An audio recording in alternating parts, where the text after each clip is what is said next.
I will now share the presentation. Let me just. Okay, it's my great pleasure to present some key findings from our evaluation synthesis of infrastructure at IFAD for the period of 2001 and 2019. First of all, the kind of issues we will cover today. We will look at the investment trends on infrastructure in IFAD. We will look at IFAD strategy and capacity. We will look at infrastructure performance as seen by our evaluations, and we will talk about the challenges ahead. Let me introduce the synthesis, objectives, and scope. As you know, the synthesis is an evaluation synthesis, the synthesis of evaluations conducted by the Independent Office of Evaluation of IFAD. So the objective is to review IFAD strategic positioning and partnerships on infrastructure. We want to assess the performance of infrastructure investments in some of the projects evaluated by us, and we want to identify good practices and lessons learned. The period for our review has been 2001 up to 2019, which coincides with the 5th replenishment for IFAD and the 11th replenishment for IFAD. This is the period where also IFAD strategy switched from community-based, focus on community-based investments towards market access and productivity assessments. The sources for our evaluation synthesis are 35 evaluations of infrastructure-heavy projects. We have also conducted 10 case studies of ongoing and closed projects and the related impact assessments conducted by our RIA division. We have also conducted an e-survey where we had about 300 responses, so many of you will have responded. And we also had some interviews on focus group discussions. We looked at studies from other international finance institutions to the extent that they were relevant. An issue is, of course, that what the kind of infrastructure done by IFAD is very different from what most international finance institutions do, like, for example, the World Bank, because we focus more on small scale and community-based infrastructure. So we looked at, as I said, we looked at the IFAD investments over a period of almost 20 years, starting with the 5th replenishment in 2001 up to the 11th replenishment halfway through in 2020. And what you can see that over this period, the investments into infrastructure increased a lot. This includes also co-financing. So since 2006, infrastructure investments increased. They kind of go around, they vary around 30%, that can be higher at times. There has been a peak of investments in IFAD 9, which are mainly due to one big infrastructure project we have in Indonesia. It is a big irrigation project where we also will hear more from Ivan in our discussion round. What is most interesting for the period is that the investment into infrastructure for market access has increased a lot. So if you look at this blue line, so there's a steep increase in investments into infrastructure for access to markets over the period. What also changed is the composition of this segment. So we see a sharp decline of investments into roads and transport, which is the orange part, and at the same time an increase in investments into marketplaces, value addition, which is the blue part, and then the market linkages as well. So this is the most dynamic part of infrastructure investments over the period which we have been looking at. Now, let's look at IFAD strategy and capacity. So we wanted to see how is IFAD set up to support infrastructure during design and implementation. So first of all, what is quite remarkable is despite the importance of infrastructure in terms of investment, IFAD does not have a dedicated policy or strategy for infrastructure. But if you look at IFAD strategies, infrastructure is an important part of this. So for example, the objective of resilient livelihoods depends on sustainable use of land and water resources, also thanks to infrastructure. The increased incomes of smallholder farmers depend on improved productivity and market access, also thanks to the infrastructure build. So infrastructure is an important precondition for a lot of the objectives to be achieved by IFAD. Despite this, we found that the in-house capacities for infrastructure planning, implementation support, and supervision are relatively low. So by the time we did this review last year, there were only 2 full-time staff in IFAD headquarters to support, to provide technical support to infrastructure. Everything else has been done by external consultants.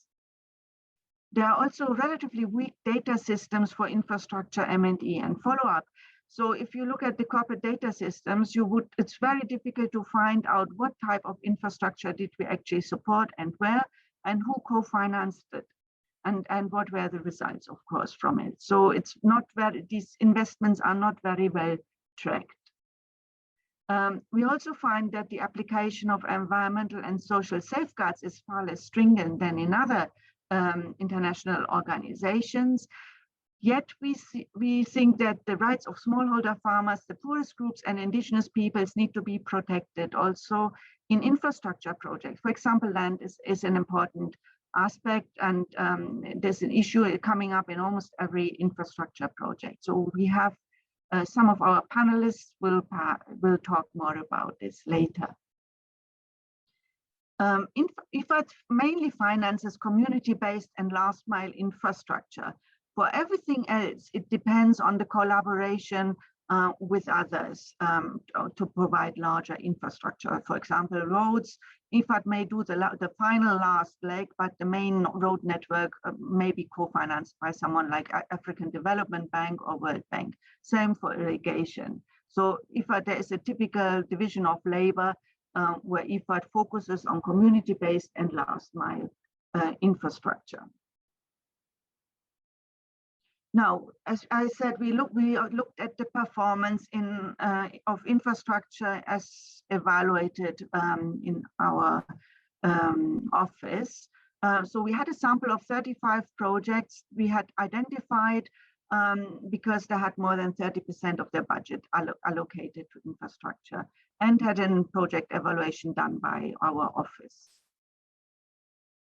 So if you look at areas of good performance and areas of weak performance, we will see that overall effectiveness was quite good. So most of the infrastructure projects have achieved the set targets. In particular, what is remarkable is that the community-driven projects, so the old style of IFAD's projects, achieve targets for all types of infrastructure, social and productive. The results were more mixed in production and market-focused projects, and market infrastructure was often not very effective. So, for example, markets have been built in the wrong places, or people didn't go. They continue to do their markets at the roadside rather than in the marketplaces built, or the market fees have been too high for some poor people. Targeting, again, it was satisfactory for all community-based projects. In irrigation and road projects, we saw something like a placement bias. So it's often more driven by the interest of government and the government planning, where they would put irrigation and roads. And there is, of course, then a risk of excluding the very poor, which means that we also have to look more closely in these projects. Gender focus was generally quite good. So it was better in the community-based projects again, and less positive for market infrastructure. Now we look at the areas of weak performance. So technical quality was an issue throughout. So it was mostly low and was particularly bad for production and market-focused projects. Efficiency was also not good. We had delays in startup. There were difficulties in kind of aligning the different components. Infrastructure requires a lot of preparation, design, and so on. and financing to start, and they're often started relatively late in the project cycle. Sustainability was also not very satisfactory. Often these operation and management committees were set up too late, and they were not sufficiently capacitated to go beyond the project.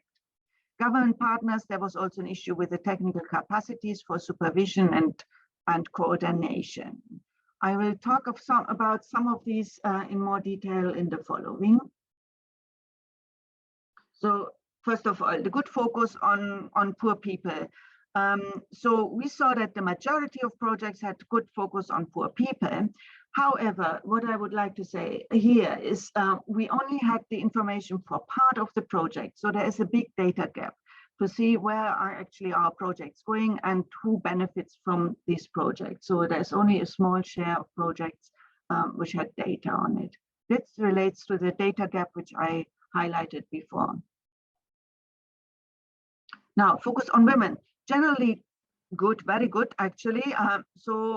We had the majority of projects were found moderately satisfactory or fully satisfactory on gender.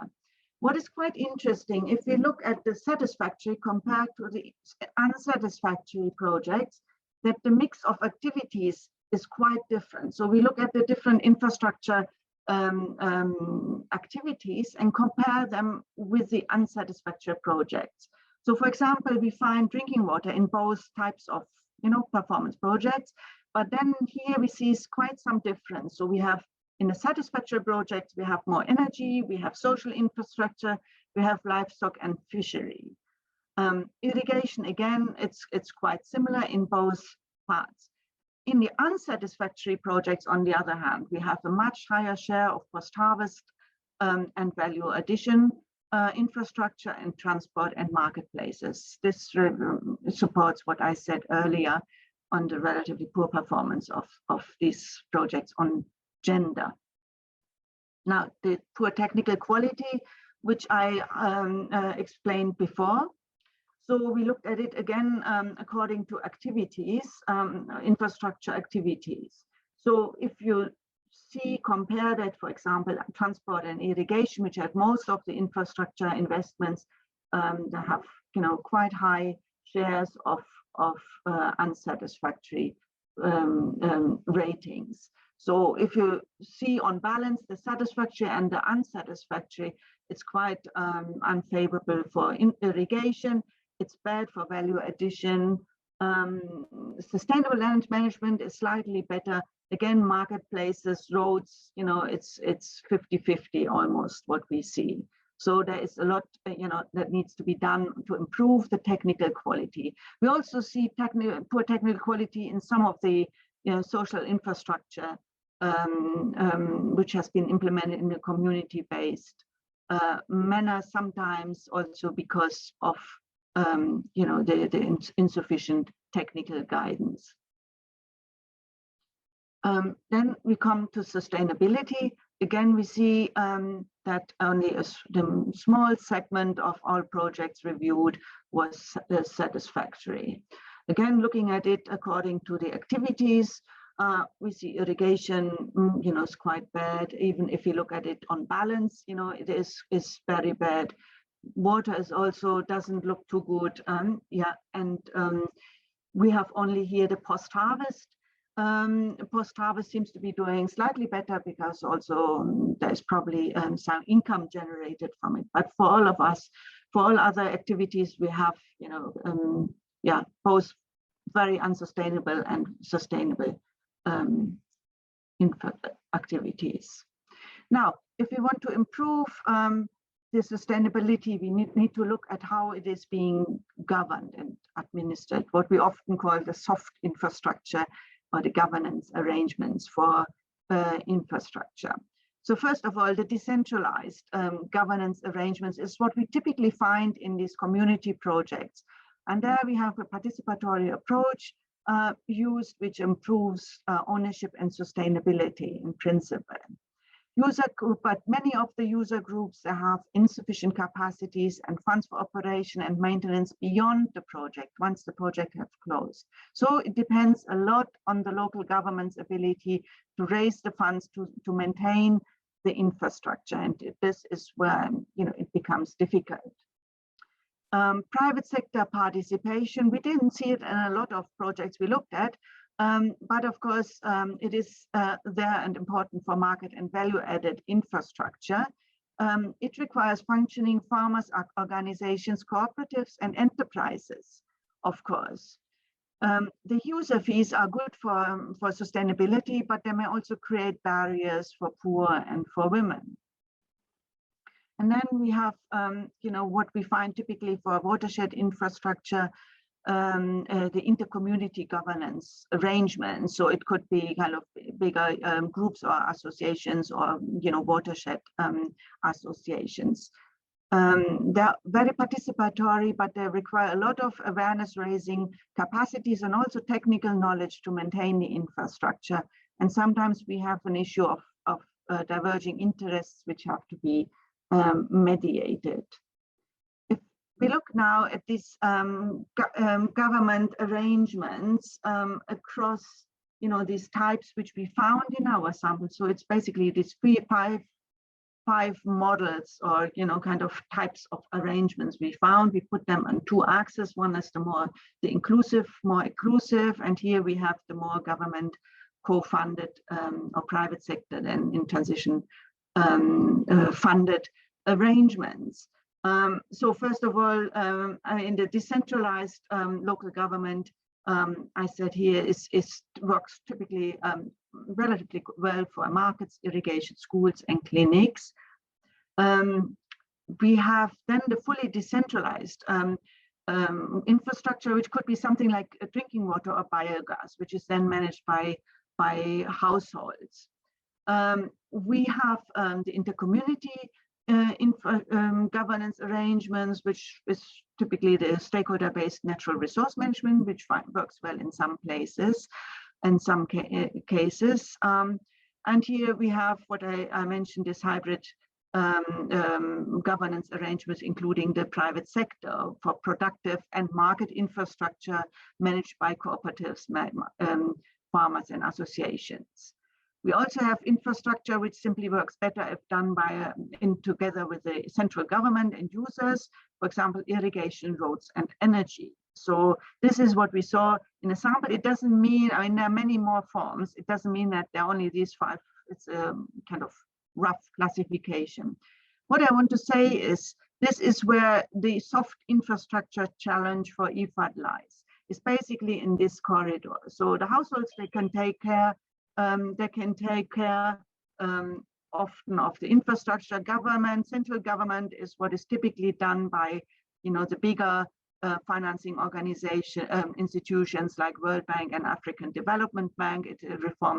It requires more like a sector reform. But this is where IFAD is typically working on this, you know, these Olympic rings here in the middle, and where we see the biggest challenges for sustainability, to make them both inclusive and you know, financially sustainable.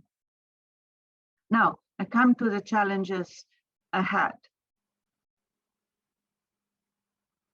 First, as our director already said, we expect the demand for infrastructure to increase. There will be in particular a higher demand on productive investments, but IFAD also needs to balance this with social infrastructure for the poorest. If we only go with what is, you know, gives the biggest returns, then we will tend to have more productive investments, but we also need to consider the social infrastructure part. Water-related infrastructure will be important, and it has been important for a long time, and will remain very important. Here we have some efficiency and sustainability issues which need to be addressed. Sustainable energy and climate smart infrastructure are kind of upcoming, and yeah, they're already there in IFAD, but they will become even more important in the future. The inclusive governance for sustainability. This is the challenge which I just highlighted in my previous slides. So here we need to have a better understanding of the policy, legal and regulatory frameworks and the capacities required. And this needs to come up already when we design projects, so that we know what the framework is and how our infrastructure will be related to it. We need to have exit strategies right from the start, and we need to make sure that the user groups which we strengthen have the capacities and are linked with the existing sustainable institutions and policy frameworks. And finally, what we have to do is a more careful assessment of both public and private partnerships and the associated costs and risks. So we want more private sector investments in our infrastructure, but we need to look at them more carefully. So these are the questions for today. We want to look ahead. What are the common challenges? What are the trade-offs in IFAD's investments? What should IFAD do more and what less? How should IFAD scale up its infrastructure investments? How could IFAD enhance its performance on efficiency and sustainability? And how could IFAD ensure that focus on core target groups will be maintained and no one will be left behind? So these questions will be discussed in the following. We have 2 panels coming up, and they will provide further insights from their perspective on these questions. So finally, what remains me is to thank you all for your attention, interest, and participation in this synthesis. A big thanks to my team on the right, who has supported the analysis and helped me to write this report. And the report is available online now, and you can read more. And please go to our website and read the infrastructure, the synthesis, and the case studies which we also posted there.